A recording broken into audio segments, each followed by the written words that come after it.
In this video, I'm going to talk about the problem equation. Now, if you're a sales or marketing person, I'm sure you've heard of the value equation. The value equation is the dream outcome times by the perceived likelihood of achieving that outcome, divided by the time times effort and sacrifice.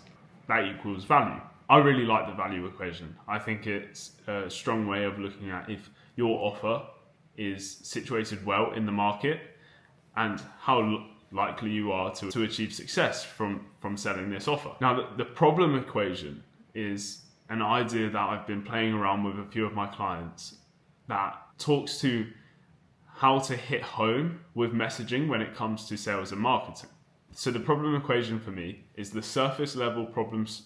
You take the surface level problem divided by why that's a problem, and then dividing that as why that's a problem. So I'll give an example. You may be reaching out to a CFO with a tech-based solution where you can maximize the exchange rates. You can get them better value on the exchange rates using tech, meaning that as a business, then they make more money, or they benefit from each transaction slightly more, they save more money.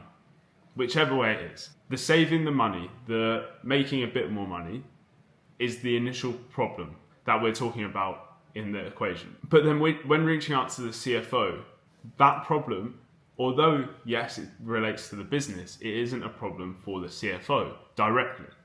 The problem for the CFO is they have to balance cash flow. They need to solve financial problems within the business. So their why is to be able to balance cash flow, solve financial problems in the business, and continue growth. So that's the next why.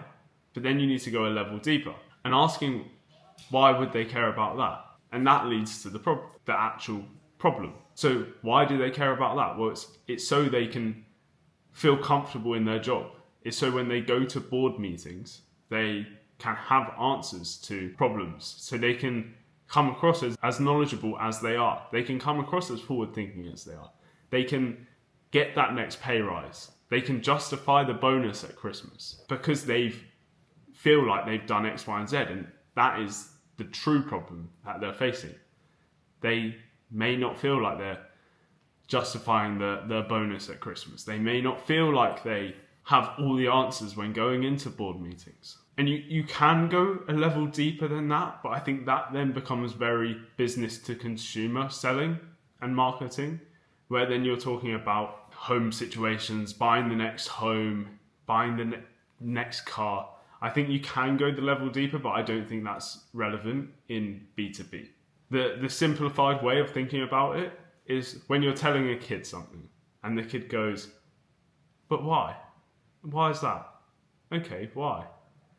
Asking yourself why. Asking why that would be a problem and going deeper and deeper.